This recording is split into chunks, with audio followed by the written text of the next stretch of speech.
आप गोरक्षक दल के राष्ट्रीय अध्यक्ष, गोरक्षा कमांडो फोर्स के राष्ट्रीय अध्यक्ष हैं, ठीक है। पर्वत सर में आपकी टीम के ऊपर हुए हमले को लेकर आप मतलब क्या निकल के आ रहा है सामने, जिस तरीके से वहाँ के लोग आरोप लगा रहे हैं कि भाई ये गोरक्षक कमांडो फोर्स के व्यक्ति नहीं थे, और वहाँ पर जो टिप्पणी निकल के आ रही है या मीडिया रिपोर्ट निकल के आ रही है, तो क्या कहना चाहेंगे इस पर, आपका क्या पक्ष है?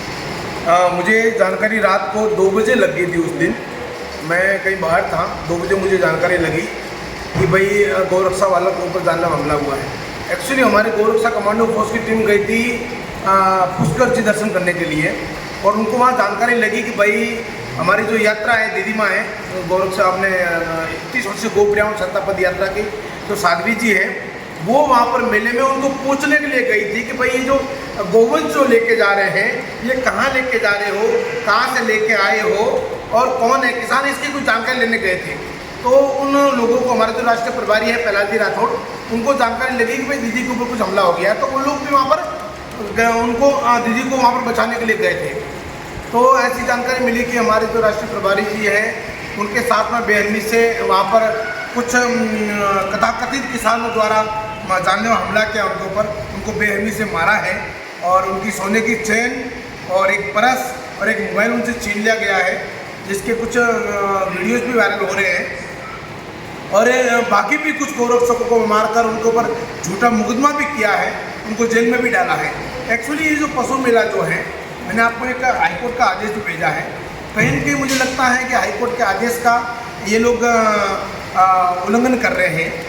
और दूसरी बात ये कि हमें किसी भी किसानों से तकलीफ नहीं है, किसानों से कोई वैर नहीं है, परंतु गौ जो तस्करी कर रहे हैं उनकी खैर नहीं।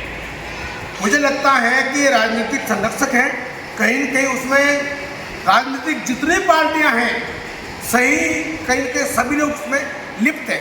क्योंकि उस रात को जब मेरे पास फ़ोन आया कि ऐसी ऐसी घटना हुई है, मैंने बीजेपी के कई नेताओं से संपर्क किया, मैंने कांग्रेस के कई नेताओं से संपर्क किया, मैंने आरएलपी सुप्रीमो हनुमान बेनीवाल जी को भी फ़ोन किया, उन्होंने भी मेरा फ़ोन नहीं उठाया, उनका सत्य था इसलिए।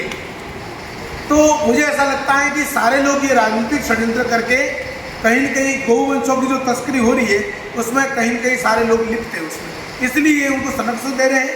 और जो गौरक्षक गए थे उनके ऊपर जो जानलेवा हमला हुआ, उस रिपोर्ट को मीडिया वालों को गलत दिशा देकर मीडिया वालों को उन्होंने गलत बताया, इसलिए पूरा का पूरा मामला जो है वो एक तरफा गौरक्षकों के खिलाफ में हुआ है। उसमें एक में मैंने वीडियो देखा है, कोई मिर्जा साहब है, नाथुराम मिर्जा साहब के पोते साहब है मनीष जी मिर्जा, तो उनका एक वीडियो वायरल हो रहा है काफ़ी। तो मुझे लगता है कि मिर्जा साहब की राजनीति उस क्षेत्र में ख़त्म हो चुकी है, उनकी दाल उस सेक्टर में नहीं चल रही है। तो वो कहीं न कहीं ये जो काम तो आरएलपी वालों ने और कांग्रेस वालों ने उस मेले में जो कुछ भी किया है वो उन्होंने किया है, उन लोगों को संरक्षण देना या फिर गौरक्षकों के साथ में जो कुछ भी किया है ये उन लोगों ने किया है। ये हमारे गौरक्षक जितना बता रहे हैं उतना मैं बता रहा हूँ मैं कि आरएलपी वालों ने उनके ऊपर ये सारी चीज़ें की है, परंतु उसका जो श्रेय है वो सारा का सारा ये मनीष मिर्जा जी लेना चाह रहे हैं, क्योंकि उनकी वहाँ पर राजनीति खत्म हो गई है। तो वापस कहीं न कहीं ये लोग उठकर वहाँ अपनी राजनीति जमाने के चक्कर में इस तरह की बयानबाजी कर रहे हैं। बाकी हकीकत वास्तविकता कुछ और है। मैं कह रहा हूँ हमें किसी भी किसान से कोई तकलीफ नहीं, हम किसानों के साथ हैं, परंतु किसानों की आड़ में जो फर्जी किसान है, गौरक्षक बनकर गौरक्षकों पर जिन्होंने हमला किया है, फर्जी किसान जो गौ तस्करी कर रहे हैं, राजस्थान से बाहर लेके जा रहे हैं और उन कसाईयों के मुंह पर उनके घर तक डोर डिलीवरी कर रहे हैं। पहले जो है कसाई खुद लेने आते थे, अब उन कसाईयों की मरम्मत होने लगी जगह जगह पर कानून के दायरे में रहकर, क्योंकि गौरक्षक जो हैं काफ़ी पूरे देश में फैले हुए हैं और गौवंशों की तस्करी सभी लोग रोकते हैं। अब उन कसाईयों ने एक नया एजेंडा तैयार किया है कि हम वहाँ जाएंगे तो हमको पकड़ेंगे, अंदर करवा देंगे और कहीं न कहीं हमारे साथ वो होगा। तो उन्होंने क्या करा कि कुछ फर्जी किसान तैयार कर लिए और उनको मोटा लालच, मोटा धन देकर उनको तैयार कर दिया। मुझे लगता है कि ऊपर से नीचे तक सिंडिकेट है बहुत बड़ा, और इसमें प्रशासन के आला अधिकारी भी मिले हुए हैं, वरना पुलिस की नज़रों के सामने इनके साथ में इतनी बेरहमी से मारपीट नहीं होती। तो हम मोटी रकम देकर उनको तैयार किया है कि भाई तुम लोग जो हैं 5 किसानों के नाम पर अच्छे मोटे तगड़े बैल ला के हमें दो और हम तुम्हें इतनी रकम देंगे।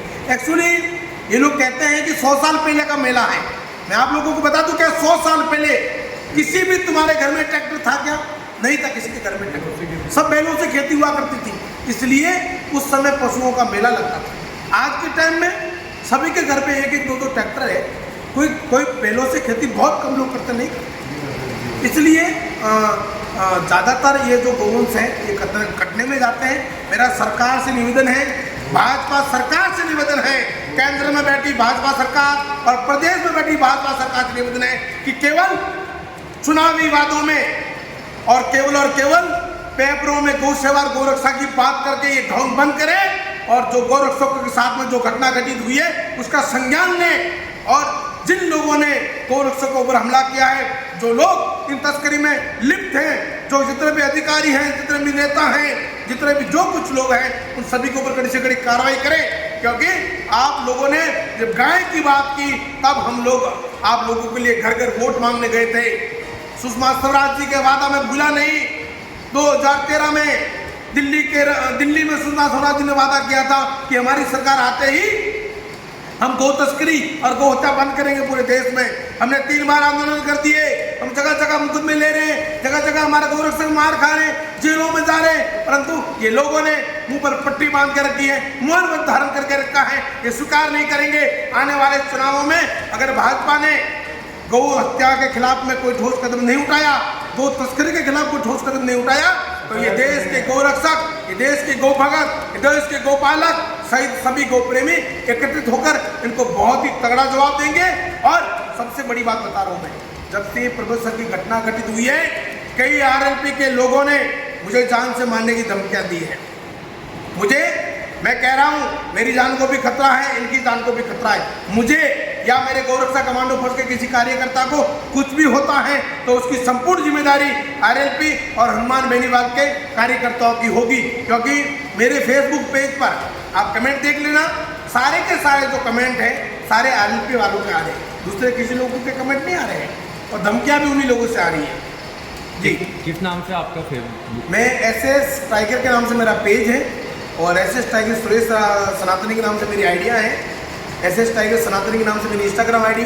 तो आप कहीं भी देखोगे वहाँ पर उन लोगों ने कमेंटों के माध्यम से, मैसेजों के माध्यम से, धमकियों, फोनों के माध्यम से, मेरे पास रिकॉर्डिंग पड़ी है, परंतु वो इतनी अभद्र उन लोगों ने भाषा का इस्तेमाल किया है तो मैं आप लोगों को सुना नहीं सकता।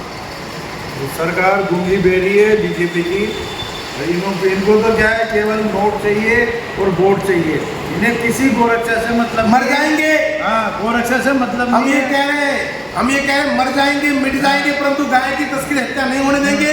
हमें पता है ये लोग हमें मार देंगे और हम मरने के लिए तैयार हैं, परंतु गाय की तस्करी राजस्थान की वीर भूमि से होने नहीं देंगे। कान खोल के सुन लो और खुला चैलेंज है, तुम्हारी माँ का दूध पिया है तो एक भी तस्कर गाड़ी भर के गौवंश की तस्करी करके दिखा देना।